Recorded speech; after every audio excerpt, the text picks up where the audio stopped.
Kun sagantaa BBC Afaan Oromooti. Nu waliin tura.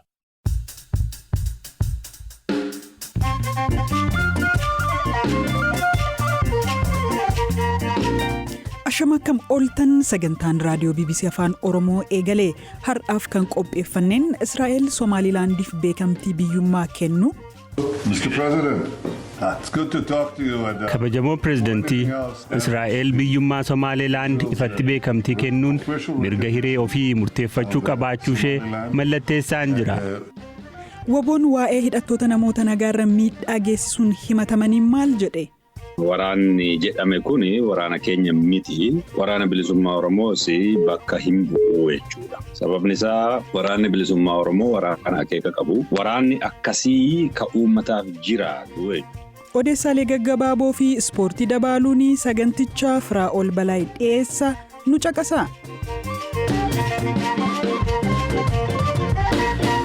Ministeerri muummee Israa'el Benjamin Netanyahu biyya Soomaaliyaan qaama kootii jettuun garummoo bulchiinsa ofiin bultu Somaalilaandiif beekamtii biyyummaa kennuu ibsan. Waliigaltee biyyummaa Somaalilaand labsuu kana Benjamin Netanyahu ministeera haajaa alaa isaanii Geediyoon Sa'aarii fi pireezidaantii Riippaabilika Somaalilaand waliin ta'uun mallatteessaniiru. Netanyahuun viidiyoo waliigaltee kana agarsiisuu fi fuula miidiyaa hawaasaa isaanii irratti qoodaniin pireezidaantii Somaalilaand Abdirrahmaan Mohammad Abdallaan baga gammaddan jedhaniiru.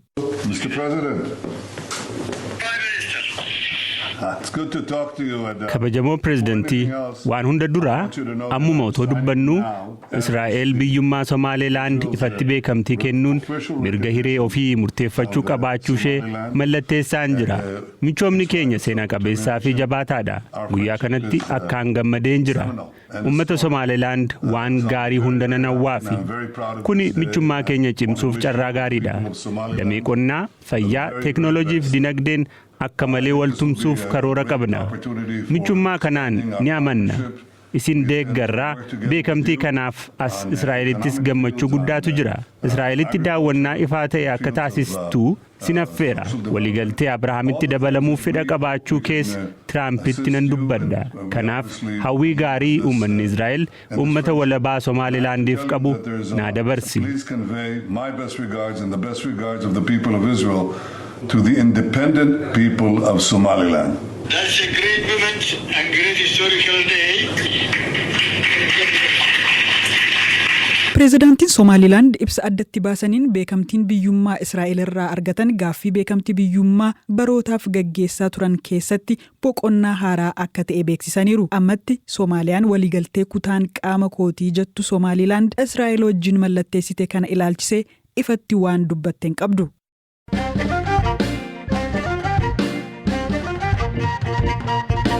Odeessa keenya aanuun pireezidaantiin Ameerikaa Doonaald Tiraamp Ameerikaan Naayijeeriyaa keessatti haleellaa cimaa raawwachuu himan. Ministeerri dhimma alaa Naayijeeriyaa US tarkaanfii kana fudhachuu eeyyamuu ibseera. Ameerikaan maaliif Naayijeeriyaa haleeluu eegalte? Aslii Galgaloo.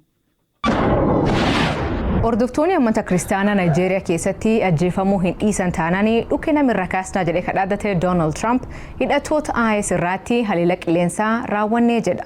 Haleellaa kaabileet Naayijeeriyaa raawwatam kanaanii shororkeessitoonni IS hedduun ajjeefamuu himan. Haleellaa guyyaa ayyaan Kirismaasii geggeeffamu kana Tiraamp miidiyaa hawaasarraa maxxanse. Waaqni waraan kennaa haa eebbisu. Shororkeessitoota du'an dabalatee hund keessanii fi ayyaan gaarii ajjechaan kiristaanaa hin dhaabbatu taanan namoonni ajjeefamuuf deemuu hedduu jechuun barreesse. Yoo mootummaa Naayijeeriyaa dhaabuu dadhabammoo Ameerikaanii deeggarsa dhaabduu fi hidhattoota IS axaa'uu fi Naayijeeriyaa keessatti waraana akka bantuu akeekachiise. Ministeerri waraanaa tarkaanfii fudhachuu fi akka qophaan ajaju kan himu Tiraamp yoo haleellee akkuma shororkeessitoonni kiristaan keenya jaalatamoo ta'an haleelan saffis gara jabinnaa fi haal mi'aa ta'eenii raawwannaa jedhe. Lammiileen Naayijeeriyaa yaada isaanii ibsachaa jiru.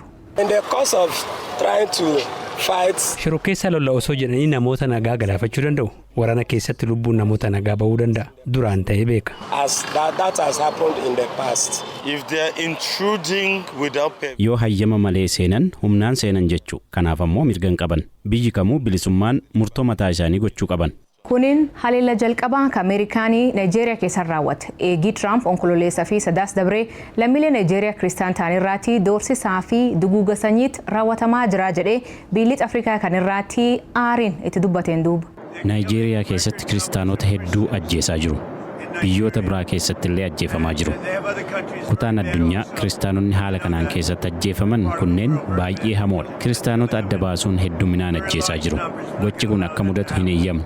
Jechi isa suniin namoota gari biraatti fudhatama argatee kaan biraatti ammoo walitti bu'iinsa amantaa fidaa jedhanii qeeqan. Mootummaa Naayijeeriyaa fi xiinxaltoonni walaabtaan jeequmsi biyyattii gama amantiitti butamuu hin qabu jedhu. Kun ammoo ajandaa Ameerikaa fi Awurooppaa keessatti leelliftoonni sirna durii bara dheeraaf irratti hojjechaa turan. Garuu Tiraamp akka addunyaatti kiristaanii ari'atamaa jiran jechuun jidabree Washington Naayijeeriyaa keessatti tarkaanfii waraanaa fudhachuu fi qophii ta'uu cimsee dubbate. Jiraattotaa fi xiinxaltoonni rakkoon nageenya Naayijeeriyaa keessatti nam hundi miidhaa jedhu. Kiristaanota ircaalan gar kibba jiraatanii fi musliimota gar kaaba jiraatanillee. Kalee haleela masjid irraa raawwatameenii namoonni 5 du'anii 35 madaan. Haleelaan yeroo salaataa raawwatamu kuniin kaaba biyyattii bulchiinsa Boonoo keessatti ta'e. Namni boombii hidhatee masjid seenee achumaanii uummata kan galaafate. Naannoo Boonoo keessatti gareen Boko Haram waggoota 15 fi namoota nagaa masjidaa fi gabayaa haleeluun uummata hedduu fixaa jiran. Naayijeeriyaan uummata miliyoona 220 qabda. Lakkoofsi musliimaa fi kiristaanaa walqixa ta'a. Kan musliimaa diqoo baay'atu malee. Haleela raawwatamu kanaanii garee rukutamee kam akka ta'e ibsu baatanii xiinxaltoonni nageenyaa garee lakuraawa jedhaman ta'uu hin ooluu jedhu. Gareen shororkeessota IS waliin hidhata qaban kunneen bara dabrirra kaasee bulchiinsa Sokotoo keessatti jeequmsuumaa jiru. Kaaba Naayijeeriyaa keessatti naannolee hedduu to'atanii jiru. Yeroo garagaraatti Biniishaatti taakanii yookiin qaxxaamuranii haleela raawwatu. Haleela Ameerikaan geggeessite kana mootummaa Naayijeeriyaattu heeyyamee jedhan. Erga haleela raawwatamee ibsa baasee ministeerri dhimma alaa Naayijeeriyaa haleela kana Ameerikaan dursite nutti himtee jedha. Balaa shororkeessummaa fi jeequmsa finxaleeyyii furuu fi US dabalatee michoota idil addunyaa waliin hojjannaa jedha. Ministeerri dhimma alaa Ameerikaa lammiilee Naayijeeriyaa kajecha kiristaanaa keessaa harka qaban viizaa hin kennuu jedha. Kan qofa dontaanii Ameerikaan dhiyeen kana Naayijeeriyaa seera bilisummaa amantaa idil addunyaa jalaatti biyya addoo adda qabdi jechuun labsiti.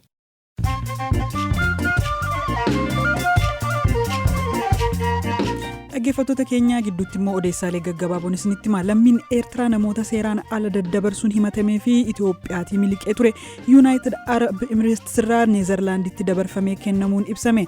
Namni umriin isaa waggaa 41 ta'e Kidaanee Zakkaariyaas Habtamaariyaam mana murtii Neezerlaanditti akka dhiyaatu ibsi abbaan alangaa biyyattii marsariitii isaa irratti baasee ni mul'isa. Dhaabbati mirgaaf falmuu Human Rights First jedhamu mana maree ministeerota ministeera nagaa mootummoota naannolee Tigraay, Amaaraa fi Oromiyaa buqqaatota biyya keessaa deebisee hin dhaabne jechuun himate.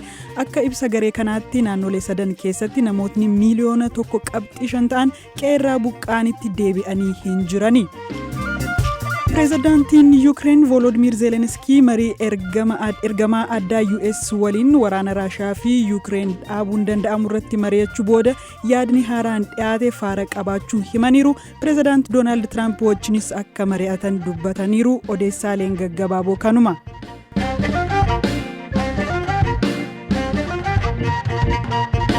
Odeessa keenya aanuun tibbana hidhattoonni waraana bilisummaa Oromootii jedhaman 200 ta'an godina Wallagga Bahaa aanaa Giddaa Ayyaanaatti mootummaatti harka kennachuun erga dhagahamee booda namoonni hidhattoota kanaan miidhaan irra ga'uu himatan haqa gaafataniiru.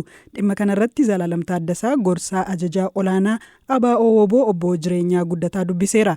Waa'ee waraana gale jedhame irratti yaada kennuun eegalu. Waraanni jedhame kun waraana keenya miti. Waraana bilisummaa Oromoos bakka hin bu'u jechuudha. Sababni isaa waraanni bilisummaa Oromoo waraana akeeka qabu, waraana kaayyoo qabu, waraana hooggana qabu, waraanni akkasii ka uummataaf jiraatu jechuudha. Waan agartee abbaan fedhee galii jedhee galchuu danda'u otoo hin taane kaayyoon itti gaaffiin saba kanaa gaafa galma geesse bilisummaadhaan kagalu malee calliseedhuma agartee gaaffiin sabaa otoo hin deebihiin harka raasee galu otoo uummanni nama tokkoon argatiin galu miti jechuudha. Egaa humni kun hidhatee naannoo Wallagga Bahaa keessatti soso'aa turuu isaa ni beekna. Waraana bilisummaa Oromoo irraa edda gargar bahee bubbuleera jechuudha. Gaafa 2019 waraana galchuudhaaf tattaafatamaa ture keessa namoonni Faqqadaafaa jedhamanii Diinaraasfaa jedhaman galanii Diinaraasii ka gartee Bishooftuutti ajjeefame ka Faqqadaan immoo xollaa'ee galee haaromsa fudhatee deebihee gara bosonaatti deebihee jechuudha. Sana booda jarri kuni yaaddeessaan gale gaafa jedhamu namni Moozaa jedhamu sirraa hafeeraa waan akkasiin jira. Fofotoksanii galchaniidhuma gartee ajandaa kennuudhaaf tattaafachuu jiru waan jedhu sigii kaaseetiin ture. Qaamuma sanatu har'a gartee ajandaadhuma wayii tolfachuudhaaf galee jedhanii miidiyaarraa farsuudhaan kan hafe akka waraana bilisummaa Oromoo waliin hidhatan qabnellee ni beekan jechuudha. Immoo sochiinsa waraana bilisummaa Oromoo fakkaata malee waraanni kun waraana gartee bilisummaa Oromoo miti jechuudha baaba. Moosisaan faa fi jaallansaa isa waliin galan kunneen jalqabama gaafa bosona galanii waraana bilisummaa Oromoo ajaja keessan jala hin turre waraanuma keessan miti kan leenjise jalqaba. Kuni adeemsa jechuudha. Adeemsa jechuun fakkadaan faa durii waraana bilisummaa Oromooti. Eddammoo dirreerraa gara xollaa galanii deebi'anii booda waraana bilisummaa Oromoo ajaja olaanaarraa dirqama fudhachuutti hin turre jechuudha. Namoota kana kan leenjisee kan bobbaasuu ture isaan yoo ta'an qaama waraana bilisummaa Oromoo miti jechuudha siigaleera. Qeeqni isin irratti ka'u tokko gaafa waraana ta'anii jiranii waraana miseensuma waraana bilisummaa Oromoo jedhamu gaafa irraa adda citanii socho'uu jalqabanii yookaan gaafa galan immoo gaafa isaan mootummaatti harka kennatan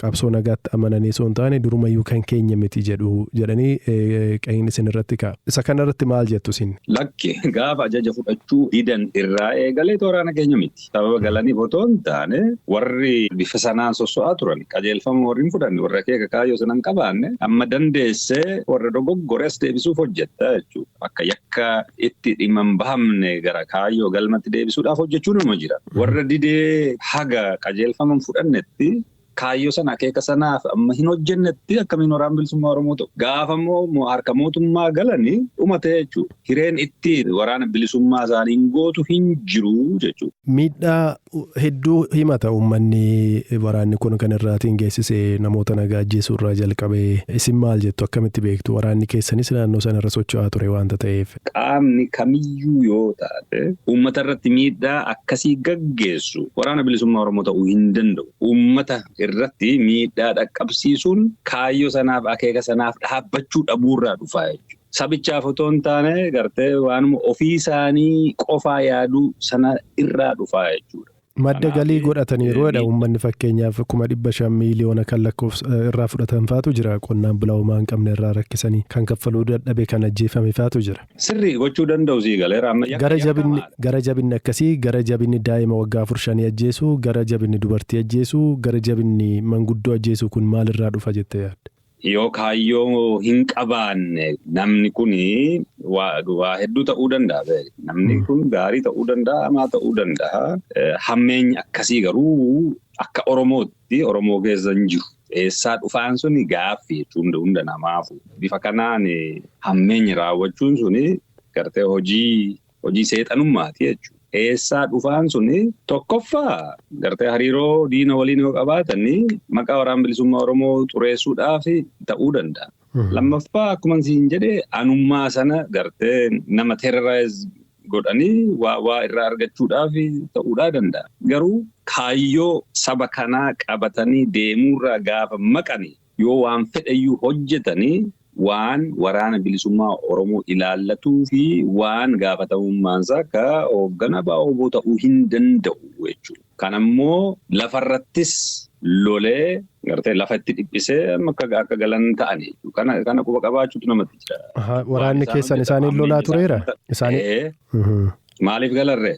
Isaan akka nuu ibsitu barbaade. Hammeenya uummata irratti qaamni geessisu nama lollaa jechuudha. Uummanni sitti iyyata, sitti himata. Akka mootummaatti si ilaala. Maaliif mootummaatu hin jiru jechuudha. Mootummaan waa to'achuu hin dandeenye. Sana keessatti gaafa iyyannoon sitti dhufu sana ilaaltee bakka ejjennaan kee dhaqqabe hundatti. Bakka ati hin jirretti mootummaanis uummata kan akka barbaadde gooti. Warri kun warra sirna dhabee hooggana jala hin jirres waan hin malle gooti. Warri maqaa ofiishee faannoo ofiin jettus waa meeqa gooti. Uummatichi ibidda meeqaan gubachaadha ture jechuudha. Sana mootummaa soon loltu fakkeenyaaf mootummaan kan himatu. Mootummaa hin lolle.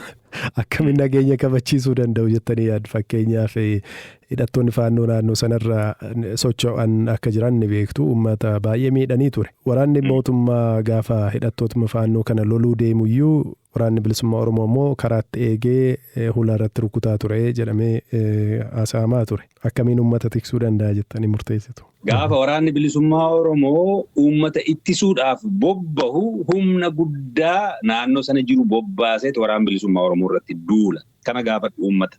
Waraana bilisummaa Oromoo qofaa miti. Uummatumti of ittisuudhaaf of ijaaree gaafa faannoo sana lolu uummatuma kana hidha lolaa jechuudha. Qabeenya uummatarraa saamame qaamni faannoo ofiin jedhu kuni gabaa guttinii fi gartee Wallagga Baagara Naqamteetti deemee gaafa gurgurachuudhaaf jedhu kan karaa dabarsu raayyaa ittisa biyyaa biyyittii jechuudha.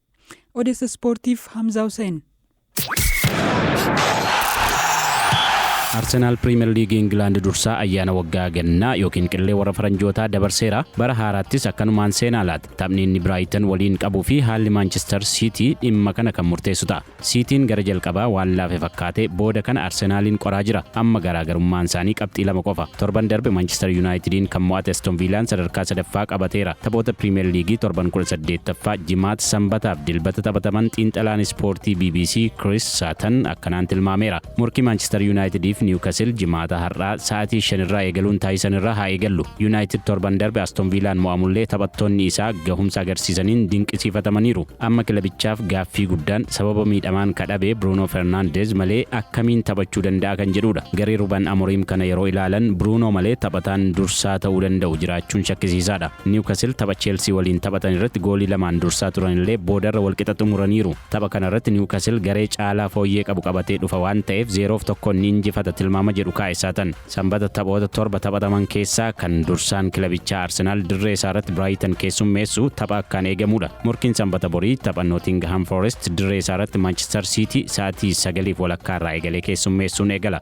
Forest ammallee kufaatii irraa fagoo hin jiru. Wiixata darbe ammoo Fulaamiin mo'amuun isaa haala jiru daran rakkisaa taasiseera. Ta'us taphni kun Cityf salphaa ta'uu dhiisuu mala. Ga'umsi Cityin yeroo ammaa irra jiru garuu ajaa'iba. Cityin bara dorgommii kanatti booddana kana caalaa cimaa dhufeera. Ryan Cherky fi Phil Foden ga'umsa olaanaa irra jiru. Taphni kun goolii 0 fi 2 olaantummaa Cityin akka xumuramu tilmaame Sutton. Xiinxalaan kubbaa miilaa kun ga'umsa Arsenaal akka gaariitti ilaala. Namoonni Arsenaal gatantaraa jira jedhu, ani garuu tapha Wolvesiin booda gatantaruu isaa hin argine jedhe. Evertoniin illee 1-0 mo'ate. Everton kilaba cimaa morkattootatti qormaata ta'u akka ta'e ifadha. Taphni Brighton waliin taphatanis salphaa ta'a jedhee hin tilmaamu jedha Sutton. Taphoota 4 darban keessaa tokkollee mo'achuu baatanis Liverpooliin akkam akka qoran argeera jedhe. Taphni Arsenaal waliin taphatanis kana akka fakkaatuun tilmaama. Garuu ammas Arsenaal dirree isaa irratti of eeggannoon taphata, gooliis ni lakkoofsa jedhe. Kanaaf Arsenaal tapha kana 2-0 akka mo'atu tilmaame.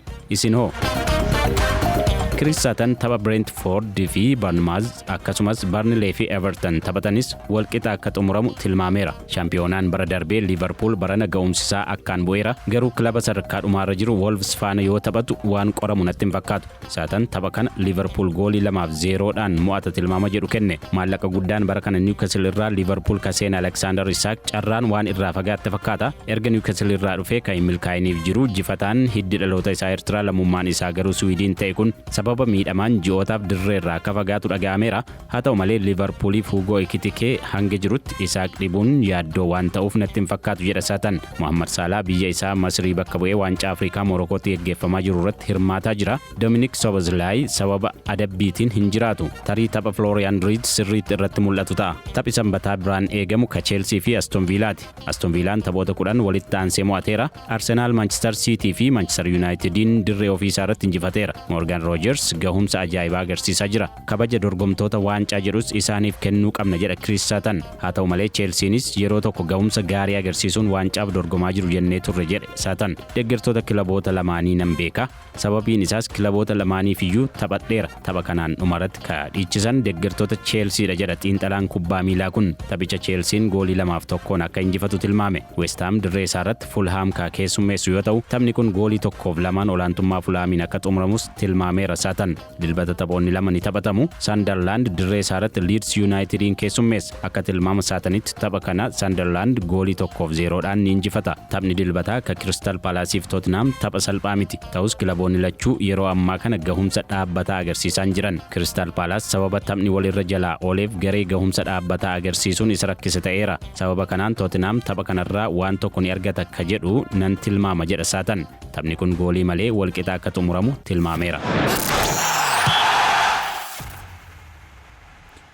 Dhaggeeffattoota keenya kan har'aa fi kan torban kanaa goolabnee torbee dhufu sagantaa biraan dachaana nagaatti bulaa.